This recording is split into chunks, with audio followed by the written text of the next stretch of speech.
Hey, everyone. Welcome to Locked On Lakers for Wednesday. Brian Kamenetsky and Andy Kamenetsky. The Lakers get a badly needed overtime victory, Andy, an overtime win. Our national nightmare is over. That's next on Locked On Lakers. You are Locked On Lakers, your daily Los Angeles Lakers podcast. Part of the Locked On Podcast Network, your team every day.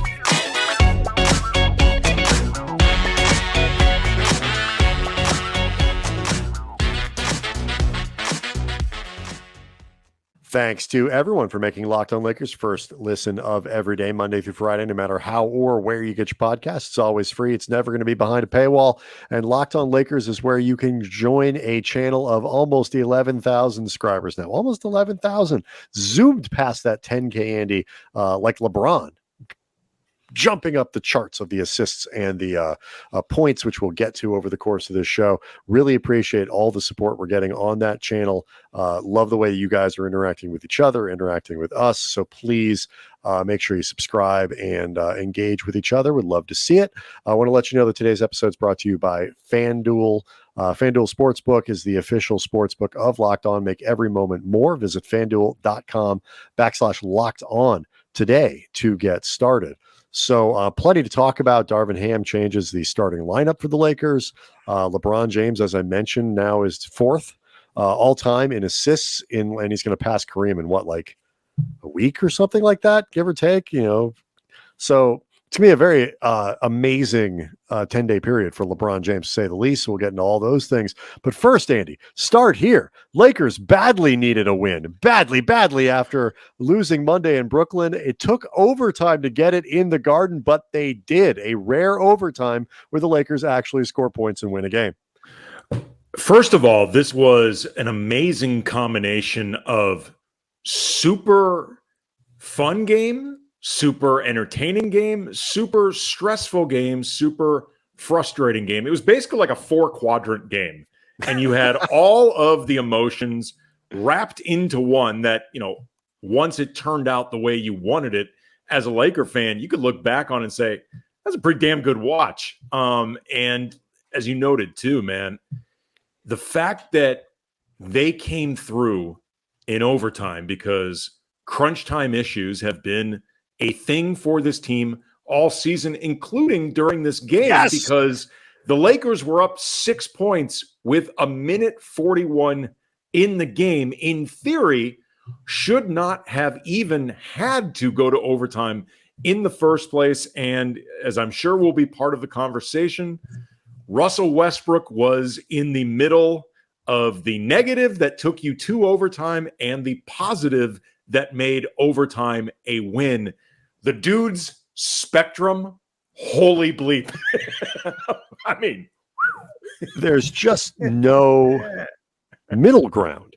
I think that's what's so, look, we've certainly reached a point where Russ, who only makes loud everything, loud good plays, loud bad plays, the mistakes are loud, everything's loud, nothing, as you said, when they acquired him, he is the least subtle player in the NBA. Mm-hmm. Nothing subtle about the guy, but least blendable player in the NBA. But we blended into this team. Has he? He got inserted. Has he been really blended? So you know what he's like. I bartended for years, and there are certain liqueurs that you can use that one part of it will float separately from the rest of the drink. Like, you can have I actually used to make, they were called Laker shots, because I figured out a way where you could separate. It was basically like a raspberry flavored kamikaze, but I would have the yellow part that is, the normal color for kamikaze, yellow, and then get the raspberry liqueur to float at the top. That's kind of Russ. That's his alcohol version. He's in the drink. He's in the drink, but he's not mixed in the drink. Yeah. Oh, no matter how much you shake it, you see him. You really see him in this drink. Yeah, and so, this game was, not only did the Lakers blow, Andy, that 6-point lead, they didn't even have the last shot. Like, it wasn't like, oh, they took the last shot, they missed, you go into overtime. No, New York had the last shot of this game because the Lakers turned the ball over, pick and roll. At least they tried something. They ran a some sort of set. LeBron and AD pick and roll Jalen Brunson, who was fantastic in this game on Tuesday. He takes the charge, and there you go. But let's talk Russ here, because we have no question we have reached a point where fans are so kind of fed up with him and frustrated with the experience that 3 or 4 good plays can go in a row, and then that fifth one, when Russ does something Russy, everybody's just screaming and throwing their computer and shooting out their TV Elvis style, and that's not necessarily fair, but he was genuinely problematic down the stretch, particularly on the defensive side. He had a couple really bad plays, one flyby on, I think it was it's either Barrett or Quickly, that led to an easy 2-on-1 where Davis just didn't have a chance. And then another play where he did a flyby and wasn't back in position to grab an offensive rebound. It's just like, obviously bad offensive, defensive plays with a couple bad possessions mixed in, that when a team, Andy, is struggling so badly to do anything constructive, to hold a lead late in fourth quarters, I realize it can be unfair to harp on the single mistakes of one player at all, but you need players to be extra good in those times, and Russ doesn't modulate in that way. He's the same dude with 38 seconds left as he is with 12 minutes and that's not true. With 38 seconds left, he's looking for the 2-for-1. He is always looking for the 2-for-1. Apologies. Russ treats a 2-for-1 situation like a BOGO sale. Like, he is going to get both of those shots every single time. Russ is the same guy with 2.5 minutes left as he is with 9.5 minutes. Is that better? Fair. That is fair. And you don't want that necessarily. You need to think of things differently. There was a sequence in the fourth quarter, I don't know, maybe 5-6 minutes left, where Troy Brown missed a 3. It was an open 3, missed it. Russ got the offensive rebound, which was great. Takes the ball out to the arc, fires up a 3. By the way, A, no reason. B, LeBron is actually flashing in the lane. And I literally yelled out, "Don't do it, Russ." Didn't work. He did it. Nope. All that happened is I scared my dog on the couch. That's all that happened. All of that said, that the people, I was surprised Russ was not subbed out for Dennis Schroeder down the stretch. There really wasn't anybody else that I guess was, really logically would have made sense there. Lonnie Walker. The grouping in the fourth quarter for most of, if not the entire fourth quarter, was Russ, Troy Brown, Rui, LeBron, AD. Right, that was your stretch. In the overtime, he sat Darvin Ham sat Troy Brown for Schroeder, put Schroeder in and sat Brown. I think had as much to do with Brown. I'm pretty sure played the entire fourth quarter. I think he did. He was up around 35 minutes, played the entire fourth. That is a reasonable substitution. And say what you will about Russ, he doesn't get tired. I think sometimes fans wish he would, but he was the best player. He was, if not the best Laker on the floor, he was tied for it in overtime. He made some really good plays in the overtime. Dude was straight up nails in overtime. Like, I'd have to go back and watch the 5 minutes to really pay close attention. He looked damn near flawless in overtime, and he was an incredible dynamic force. Like, as much as he was a driving force for getting them into overtime, he was also a driving force for getting the win. And I actually tweeted out after the game at Cam Brothers that, like, tonight's fourth quarter and overtime discrepancies reflect how, if Russ plays under control, he can be a viable, even valuable crunch time option. It's ultimately his choice, and then Darvin's if Russ makes the wrong one. And that's how I feel about it, because if Russ plays under control, next to LeBron, he is the best playmaker on this team, hands down. He can be one of the most dynamic forces on this team, and he is in the upper third of talent. Again, if all of this is under control, he is. But if he's out of control, he can make everything collapse. Like, it's really up to him, and then it's up to Darvin. When he's bad, the problem is when he's bad, he's really destructive. And but like I'll say this, like we'll move on after. They didn't have a lot of options here because Pat Beverly didn't play. He had a knee problem, sitting with a knee soreness, didn't play. Austin Reeves is obviously still out. Lonnie Walker wasn't good and hasn't been, and defensively he's clearly lost the trust of Darvin Ham, and kind of rightly so. And if he's not hitting a bunch of shots, if he's not producing a lot offensively, you don't have a lot there to go with. He was one of 6 for 2 points in this game, missed all 4 of the threes that he tried. Max Christie hit a couple big threes and did a couple good things defensively. He also had 5 fouls in 9 minutes. Yeah. And overall has struggled over the last 10 or so games. It's you kind of I would have had Schroeder in the game there, but you get Russ. Another thing that was really interesting about this game in New York, all's well that ends well, right, Andy? It really is a huge win for the Lakers, and it was a good win.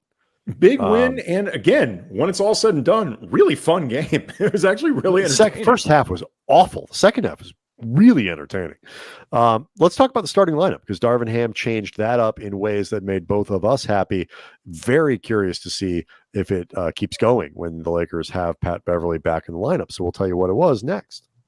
Locked On Lakers is brought to you by FanDuel. The NFL, forget the playoffs being here, the Super Bowl is coming up, and we are really excited about our new sports betting partner for Locked On, because they are the #1 sportsbook in America, FanDuel. If you're new to FanDuel, that is even better. Explain why in a second. They have so many great features that make betting on sports fun and easy, and new customers join today, and you can get started with $150 in free bets guaranteed when you place your first $5 bet. Just sign up at FanDuel.com/lockedon. And FanDuel has your favorite bets from the money line to the point spreads, player props. Plus, you can even combine your bets for a chance at a bigger payout with the same game parlay. And it's all on an app that's safe, secure, easy to use. So again, football fans, do not miss out. Place your first $5 bet to get $150 in free bets, win or lose, at FanDuel.com/lockedon. Make every moment more with FanDuel, the official sportsbook partner of the NFL. So again, Andy, this was for all the controversy, for all the frustration, for all the fingernail chewing that went on, this is a second night of a back-to-back. The Lakers went into, always it's a difficult environment, because I don't care how the Knicks are playing. They've been a reasonably competent team over the course of the season, despite a recent slump. And it's a good win. You go in there and you win that game, and then it's that now you get a slumping Indiana team, you get a slumping New Orleans team, and you have a chance to make this trip into something positive. So the Lakers went with a different starting lineup. One way to keep Darvin Ham from starting Beverly and Schroeder together is to not let Beverly play. He didn't on Tuesday. They started AD, Hachimura, LeBron, Troy Brown, and Schroeder. Dennis. And so that's about as large a lineup as the Lakers have available to them in terms of, unless you're going to start a true center, I guess Thomas Bryant there too. But in terms of mobility, length, whatever, starting your wings, getting those guys floor time, Darvin went big wings on Tuesday, to say the least. Yeah, and you may recall last week, after the Hachimura trade went through, we started talking about theoretical starting lineups, closing lineups that we would like to see, because the team was looking like they were starting to get whole again. And this was actually the starting lineup that I threw out that I wanted to see, because I like Schroeder as the starting point guard. I think Troy out there, he may not be at his best, as good as Patrick Beverly is at his best defensively, but he still can be disruptive, and he gives them just more switchability, more optionality. He gives them a different kind of physicality, because Pat Bev is obviously a physical player. And then with Rui now, I mean, I don't know if you consider him the 3 or LeBron the 3. It doesn't really matter.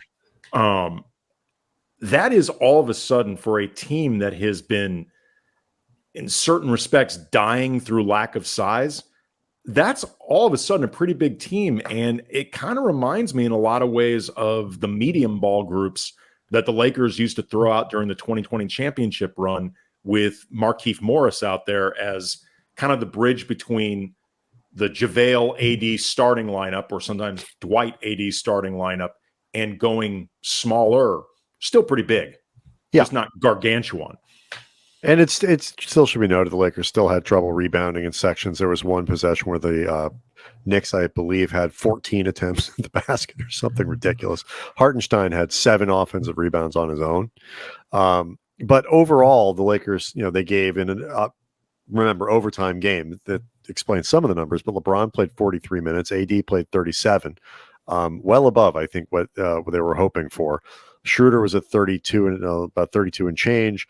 Brown was over 34, Hachimura was over 40, and then Russ was at over 36. And so, it was a tight rotation, and it was a big group. And I don't know what exactly they do when Reeves comes back, because he's the only guy right now where you look at it and you say that, really big piece missing, that has an influence up and down the rotation. And so I would love to see a closing lineup consistently of LeBron and AD, obviously, and then Hachimura with Reeves and Schroeder. I think that would be their best closing lineup. I guess there are going to be nights when Russ does it. We saw it on Tuesday, but there'll be nights when he doesn't, because we saw that, he sat the entire fourth quarter in Boston.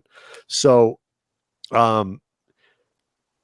I am less interested in starting lineups. I can totally live with Troy Brown there. I could totally live with Reeves there. I do think Brown tends to play at his best when he's with LeBron and AD.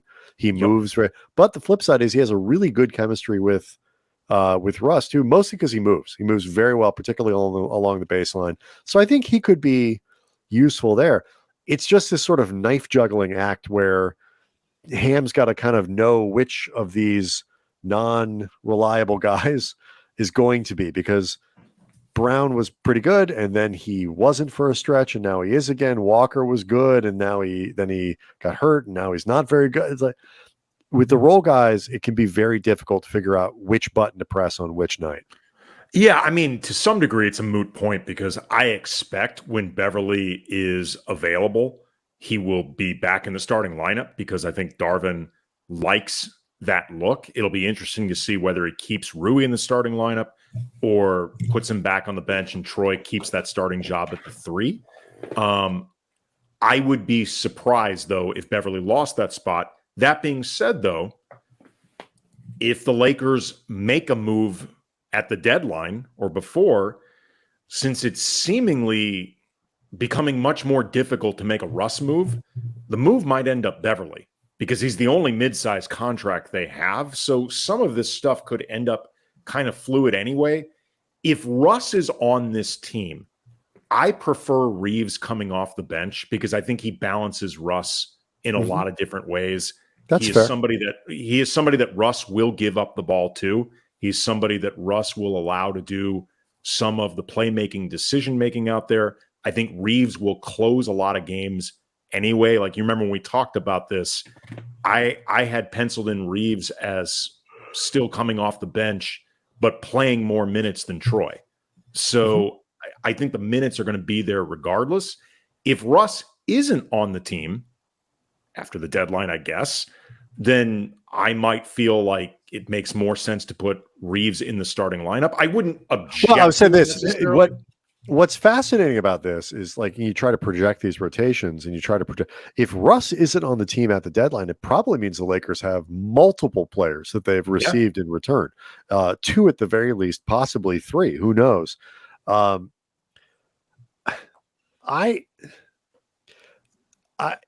think I don't want to overstate like the Reeves thing. I don't want to make it sound like Reeves is this, like, it's like getting LeBron back or getting AD back when those guys are hurt, because it's not. But he is kind of a really important bridge in terms of Ham's ability to kind of pivot in between different lineups. because he can play in almost all of them in a constructive way. He can play with your big lineup. He can play with your small lineup. He can play if you need an extra ball handler. He this year has been spreading the floor, and it's not maybe a perfect comparison, but it's a little like Joe Ingles at his peak used to kind of just be a guy who you could plug in for a variety of purposes with those Jazz teams because he could do so many different things well. Not great at any one thing, but and Reeves has potential, I think, to be, generally speaking, a better defender. He's just not as big. I hope it doesn't take that. Where they're supposed to evaluate him later this week. Thursday, I believe. I think there is a chance he could play against Indiana.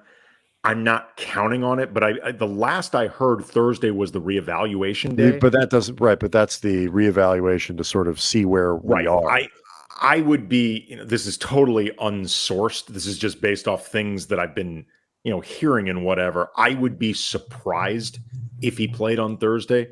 I think maybe Saturday in New Orleans is an option for them. And God, I hope you want to see them get, as they're now back to 4 games under 500, this Indiana game, this, New Orleans game heading into the weekend. These become really, if you could finish this trip 3-2, especially after what happened in Boston, that is a phenomenal result. And it positions them to kind of keep that thing where they're hanging in. You would love to see them get a chance to play 2 or 3 games whole before the All-Star break comes. Yeah, I mean, the last time I did some, reading around for updates and things like that, Zion was not even slated to be reevaluated before Saturday's game against the Pelicans. So who knows? So I don't, unless something rapidly changes, Zion's not going to be playing on Saturday. Halliburton reportedly, I'm seeing right now from Pat Boylan of Bally Sports Indiana, because of course he is looking to play on Thursday against the Lakers, right? Along with the newly extended Miles Turner. I would, and you could say that the Pacers have slumped a lot. I put no stock in their record without Halliburton on the floor. Nope. So let's talk about LeBron because he did something. We spent a lot of time talking about Russ getting into the top 10 in assists, which, by the way, is really good. You wouldn't know based on the reaction to people. We took a lot of heat for that. We took a lot of heat for stopping to note that Russell Westbrook has had an impressive career. The commenters were not ready for that. I just sent out a tweet saying the only people ahead of Russ on both the scoring and assist lists are LeBron, Oscar Robertson. That's it. In my simple, feeble mind, that's pretty impressive. Apparently, I'm not seeing the big picture. So, well, anyway, we took the time to note Russ's accomplishments on the all-time list. Let's go ahead and note LeBron's, because what he's about to do over this next 10-day stretch or however many days it takes for him to pass Kareem is insane. And so let's talk about it next. Locked On Lakers is brought to you by Built Bar. If you're looking for a great tasting treat, but you don't want all the fat and the calories, you got to try yourself a Built Bar. We're getting through the holiday season, the aftermath of it. Everybody could stand to eat a little healthier after the damage that you did. But I'm sure you don't want to compromise taste, because that's the whole point of eating in the first place. And that's why you got to try Built Bars. With Built, healthy is actually tasty. It's perfect for that New Year's resolution in 2023, feeling good, looking good. And as always, Built Bars covered in 100% real chocolate. They come in unbelievable flavors like churro, peanut butter brownie, coconut almond. They taste like candy bars, but only 130 calories, only 4 grams of sugar, 17 grams of protein. They will get you yoked. And you don't even have to wait around for a box. For years, we've been talking about ordering your Built Bars at Built.com, and still a great option, but you can also get them at your local Walmart in the pharmacy section. Don't even need a prescription. Or Sam's Club. Go by either spot, pick up a box with assorted different flavors. Built Bars. Enjoy them. So LeBron moved into 4th all time. In one game, he managed to pass Knicks great Mark Jackson and also Steve Nash. Yes. There went that man. With all due respect. If you're LeBron James and you're passing Mark Jackson, and then Steve Nash, so it was a very productive game for the record books for LeBron. I think this is probably where he's going to stay. He's not going to get as high as third, I don't think, mathematically. That would be. But it is about 1,000. It's going to be tough for him to catch his buddy CP3. That's going to be very difficult. Chris Paul's currently at 11,246. You are correct. LeBron is about 1,000 behind him. You'd have to go on one serious dime heater. He's not going to do it on this team because they don't hit enough shots. No. So that he's going to have to play somewhere else and for a little while longer. But okay, so LeBron will just finish a slouchy fourth all-time in assists, and he's going to pass Kareem in sometime very soon. Before the All-Star break, it seems like. That is bonkers. I mean, to think about being fourth on the assists list and first in points. He's been so good for so long. Like kind of some of the stuff doesn't really sink. I don't always think people like wrap their heads around just how hard it is to be that high on both lists. Yeah. I mean, for that matter, he's 35th on the all-time rebounds list. That's really high with all that other stuff. I mean, I'm sure if you start going through all of the different categories, I'm doing them right now in real time on the fly. LeBron is going to, I'm looking right now, he's 5th all-time on free throws attempted. I'm sure he is. Let me take a look at steals. He's 10th there. I mean, like, I'm just randomly picking crap. And LeBron is represented in pretty much everything. Like even stuff like 3-point field goal attempts. I bet LeBron is reasonably high. Oh, I'm sure. And some of these, he's a 5th all time. There you go. That some of it has to do with the way the game evolved and things like that. But there was also a period where LeBron would never have been on that list because him shooting threes was an awful idea. Right. And, you look at some of these things, and obviously you play 20 years in your career, you play 1,400 games. And remember, it wasn't until the last couple of years that LeBron ever really seemed to miss games at all. And you say, well, these are just compiling stats. These are just things that know. I mean, he's averaged 27 points a game over the course of his career. He's averaged 30 points a game for the last 2 seasons. In his age 37 and 38 seasons. Why is he 35th in rebounds all time? Because he's averaged 7.5 of them per game over 1,000 games in his career. Yeah, I mean, he's just compiling. He is a compiler.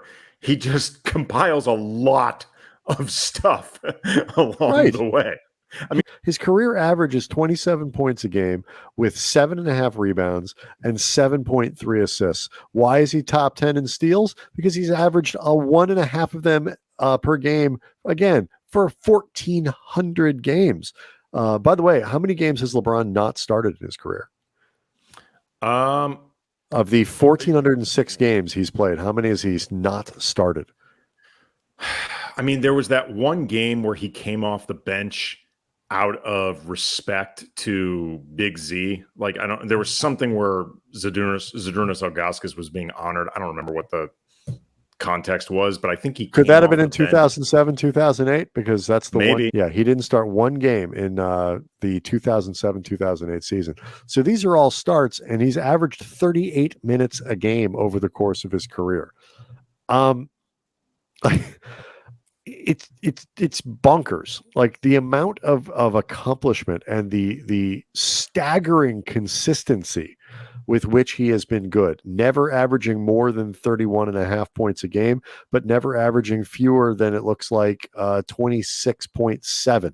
I'm sorry, after his rookie year, 20.9 in his rookie year. After that, never fewer than 25.3. Rebounds are always basically, after again throwing out the rookie year, rebounds are always basically between 7 and 8.5. Assists after that rookie season, always somewhere between 6 and 8.5. And then you have the outliers of 9 one year, and then his second year in LA, he averaged 10 and over 10. It's stunning. It's desensitizing how good he has been for how long he has been. You just forget. Consistency will do that. I mean, that it's what metronomes do. You know what I mean? Like they lull you into a sense of just steady rhythm. Like that was one of the things that made Tim Duncan so great. Like it wasn't just the talent. It was that you could always rely on it being there. Like Tim Duncan, he aged, but he never slumped. You know what I mean? And there weren't really any crazy highs and there weren't any crazy lows. He was just awesome all the time in ways that were totally reliable. And, I didn't see a lot of Showtime in real time because, some of it I was young for, some of it, all of it, we were living in a different city. And, right. It's not, they didn't televise a lot of Laker games in St. Louis in the 80s. Right. And, Kareem's time with the Bucks, obviously, some of that was literally before I was born. But one of the things it seems like with Kareem that was so impressive was also that consistency. You could count for a long time. You could count on Kareem to be a really productive player. What LeBron is doing right now is just that on versatile steroids. It's, we spend so much time talking about different guys on the roster and the difficulty of getting role players to perform a night and night. This was not a great game for LeBron in New York. He was 11 of 25 from the floor. I thought he still looked tired and a little banged up. His first half, we actually were texting each other almost at the same time that his passes were sloppy. It's one thing to have a turnover, but LeBron is rarely sloppy. And he was sloppy in the first half. But third quarter, when the Lakers needed a push, he gave it to them. A couple big plays down the stretch. And you look up at the end of this kind of game for LeBron, and he finished with 28, 10, and 11. And so I hope people, even, you're a LeBron fan, you're not a LeBron fan, you think he's going to go down as a great Laker, you don't think, it is worth taking the time to appreciate just what it is that he has been doing for 20 years. Because if you like basketball, and clearly you do, you're listening to us, it's just worth celebrating. I mean, this kind of greatness, whether it was Kobe at the end, whether it's LeBron, whether it's whoever it is, Steph Curry, there's so much talent in the league right now that when you get a chance to watch great players, just, it's why I really root for achievement rather than, against players or against teams, or this stuff is so hard. And what, these guys in the pros are doing is so amazing that, it should be appreciated, especially by the likes of me who, can't hit an 8-footer to save his life. Yeah. I mean, the last thing I would say on is just with LeBron, when you think about the insane amount of hype that was there when he entered the league and how the bar was just placed at basically a skyscraper level that he had to reach just to meet the hype, much less exceed it, which LeBron has exceeded that hype, period. You cannot argue that he hasn't.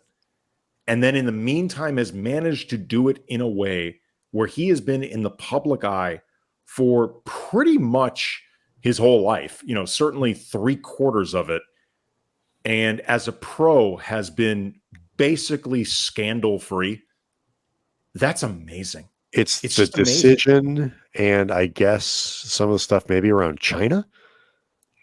Is that those are probably the things he gets hit for most? I mean, he will occasionally misspeak on Twitter. He will occasionally, step in it or whatever. But I mean, I'm talking actual controversy. Right. I'm trying to think of anything. Yeah. It's pretty amazing. It just is. It is hard. It is hard to be expected to excel at those heights on so many different fronts and actually deliver. If LeBron had Russell Westbrook's career in terms of where he finishes on the lists and all this, in some ways, he still go to the Hall of Fame and be a disappointment. Relative to the expectations when he came in the league. I mean, I'm just sort of thinking of that. Maybe Russ is not quite the right example, but like, yeah, Russ is too specific and polarizing an example. Right. But I understand what you're saying. You understand, like a rock solid Hall of Famer who isn't a top 10 all time great. Yes. Who is the 64th best player in the Hall of Fame? You're still in the Hall of Fame, man. I'll put it in a simpler way. If he had Dwayne Wade's career, it would be considered a disappointment. Dwayne Wade is probably the third best shooting guard ever. Fourth, maybe behind West. That's it. Three championships, a finals MVP. It's somewhere in there. It's somewhere in there. I'm not sure. Wade might be okay. He was still pretty good, but like it's somewhere in between like D Wade and like the bottom 25% of the Hall of Fame. I mean, but you understand what this? It's just I was just trying to. I was thinking thinking out loud to kind of quantify the pressure that what you're talking about here and the expectations, because he was expected to be, from the moment he set foot in the league, arguably one of the greatest players the league has ever seen. Yeah. And he's exceeded those expectations. And so congratulations to him. Plenty to get into, though, for the rest of the week as the Lakers prepare to play Indiana. They prepare to go to New Orleans. We'll talk more about lineup decisions, see who's going to be available for that Indiana game. The shooting, Andy, is again becoming a bit of a problem. Rui Hachimura played a lot on Tuesday night, and so where he fits in going forward is another interesting topic. Plenty to get into. Lakers win in overtime, huge win in New York, so a good day for Lakers fans. We'll see everybody on Wednesday.